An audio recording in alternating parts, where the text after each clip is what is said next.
ఏమిటి ఇలా వచ్చారు? కూర్చోండి. ఇప్పుడే తలకు స్నానం చేశాను. పెద్ద బరువు దిగిపోయినట్టుంది. తల స్నానం చేస్తే తల బరువు దిగిపోతుంది, మరి మనసులో బరువు మర్చిపోతే మాయమైపోతుంది. మర్చిపోవడం బాధ్యత గల మనసు లక్షణం కాదు. మర్చిపోమన్నది బాధ్యతని కాదు, బరువుని. కూర్చోండి.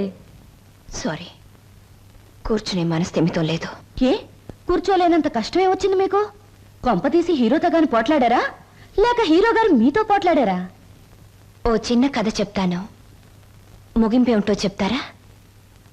ముగింపు లేని కథ అయితే అలాగే చెప్తాను. అనగనగా ఓ గోరింక, దాన్ని మనస్ఫూర్తిగా ప్రేమించిన ఓ చిలకమ్మ. చిన్నప్పుడే ఆ చిలకమ్మ గోరింక ఒక తుఫాన్ వచ్చి విడిపోయాయి.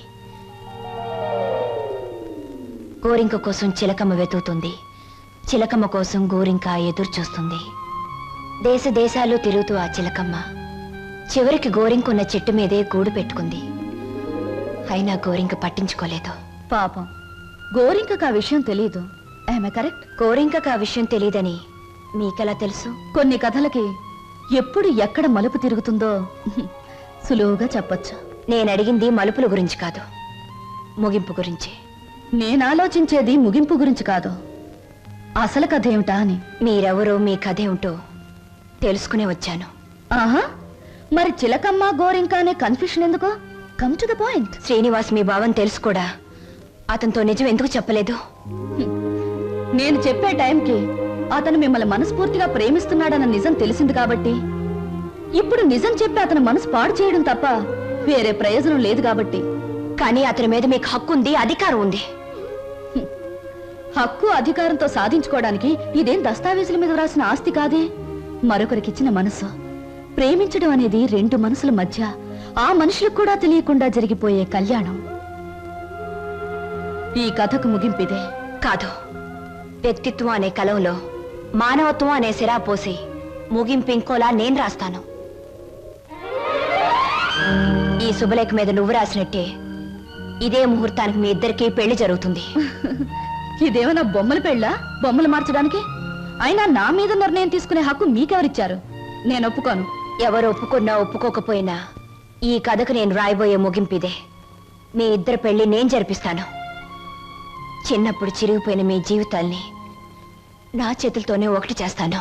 లలిత గారా, నేను చెల్లని పాత టిక్కెట్ను గతం అనే ఫ్రేమ్లో నన్ను జ్ఞాపకంగానే ఉండిపోనివ్వండి. ఒకసారి నేను ట్రైన్ మిస్ అయ్యాను, మరొకరు ట్రైన్ మిస్ అవ్వడం నాకు ఇష్టం లేదు. ఒకప్పుడు మీరు ట్రైన్ మిస్ అయ్యారు, కానీ ఇప్పుడు ట్రైన్ మిమ్మల్ని మిస్ కాబోతుంది. అలా జరగనివ్వను. మీరు అనుకున్నట్టు నేను జరగనివ్వను. నిండు మనసుతో చేసే పని తప్పకుండా జరుగుతుంది. నిండు మనసుతో కాదు, మనసు చంపుకుని చేస్తున్న పని. కాదు, మమతల్ని కలపడం కోసం చేస్తున్న పని. ఆ త్యాగం నాకు అక్కర్లేదు.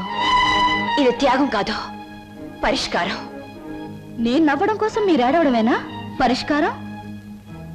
లలిత గారు, ఒకసారి చెప్పాను గుర్తుందా? జీవితం అనే స్కూల్లో దురదృష్టం అనే మాస్టారు పరిస్థితులనే బెత్తంతో కొట్టారని. కానీ ఇప్పుడు అదృష్టం అనే మాస్టారు తల వంచి తాళి కట్టించుకోమంటే తల వంచక తప్పదుగా. నేనెవ్వరికి తల వంచను. చూస్తాను. 4 నిమిషాల్లో ఈ నిజం అందరికీ చెప్పేస్తాను. 3వ నిమిషం మొదటి సెకండ్లో నేను శవంగా మారతాను. స్వప్న. అవును, చిన్నప్పుడు మా బావ కోసం ఒకరిని చంపడానికే వెనకాడలేదు. ఇప్పుడు నేను చావడం చాలా సులువు. అదే నేను చెప్పేది. ఆయన కోసం ప్రాణాలు తీయగలిగేంత ధైర్యం, ప్రాణాలు పోగొట్టుకునేంత గొప్పతనం నీది. నా ప్రేమ కంటే నీ ఆరాధన చాలా గొప్పది. నీ ఆరాధన ముందు నా ప్రేమ చాలా చిన్నదే. అనవసరంగా ఆవేశపడకు. Now the ball is in my court.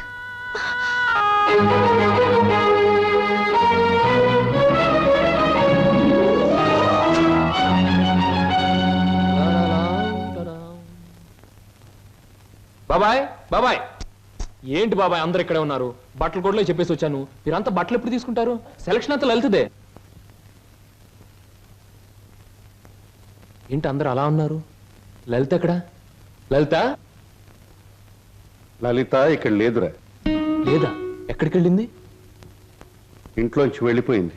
వెళ్ళిపోయిందా? ఏం జరిగింది? ఎక్కడికి వెళ్ళింది? ఇక్కడేం జరగలేదురా. అయితే వెళ్ళిపోతే ఎందుకు కూరుకున్నారు? ఆపలేకపోయారా? ఆపడానికి ప్రయత్నించాను రా. తనకి ఇక్కడ ఉండడం ఇష్టం లేదని మాత్రం సమాధానం చెప్పింది. ఎందుకు ఇష్టం లేదని అడిగే బాధ్యతే తప్ప ఆపగలిగే హక్కు మాకెవరికీ లేదు, నీ ఒక్కడికే ఉంది. తేల్చుకోవాల్సింది నువ్వు. ఎక్కడికి వెళ్ళింది? ఏమిటా నువ్వు మాట్లాడేది? నీకేమన్నా పిచ్చెక్కిందా? పీట్ల వరకు వచ్చిన పెళ్లిని కాదంటావా? అసలు కారణం ఏమిటో చెప్పవే. మీరిద్దరు ఏమన్నా గొడవ పడ్డారా? నేను వెళ్ళి అబ్బాయితో మాట్లాడతాను. ప్లీజ్ అక్క, నన్నేమి అడక్కు. ఇందులో ఎవరు తప్పు లేదో. ఇలా జరగాలి అంతే. అందుకే ఈ నిర్ణయం తీసుకున్నాను. అంతకంటే కారణం నన్నేమి అడగొద్దు. నేను అడుగుతున్నాను. మనిద్దరం విడిపోవటానికి కారణం నీకు తెలియాలి లేదా నాకు తెలియాలి. చెప్పు, ఏమిటా కారణం? కారణం తెలుసుకుని ఎవరూ చేయగలిగిందేమీ లేదు. ఇది కేవలం నా వ్యక్తిగత నిర్ణయం. వ్యక్తిగత నిర్ణయం అన్నంత మాత్రం నువ్వు తప్పించుకోలేవు. ఎవరో నీ మనసు చెడగొట్టుంటారు. చెప్పుడు మాటలు వినేటంత తెలుగు తక్కువ దాన్ని కాదు. అయితే నువ్వు నన్ను ప్రేమించావా లేదా? మరి పెళ్లి వద్దంటానికి కారణం నేనేమైనా తప్పు చేశానా? నువ్వు తప్పు చేయకూడదని ఈ నిర్ణయం తీసుకున్నాను. ఆహా, ఏమిటా తప్పు? నీ బాధ్యత నీ ముందే ఉంది. అది నెరవేర్చడానికి మన పెళ్లి అడ్డుగా ఉంది. అందుకు నా మనసు ఒప్పుకోలేదు. ఒడుపు కథ వేస్తున్నావా? జీవితం కథలా ఉన్నప్పుడు నాలాంటి వాళ్ళ జీవితం పొడుపు కథే అవుతుంది. లలిత, నా మీదేదో అనుమానంతో అలా చేస్తున్నావు అనుకుంటున్నాను.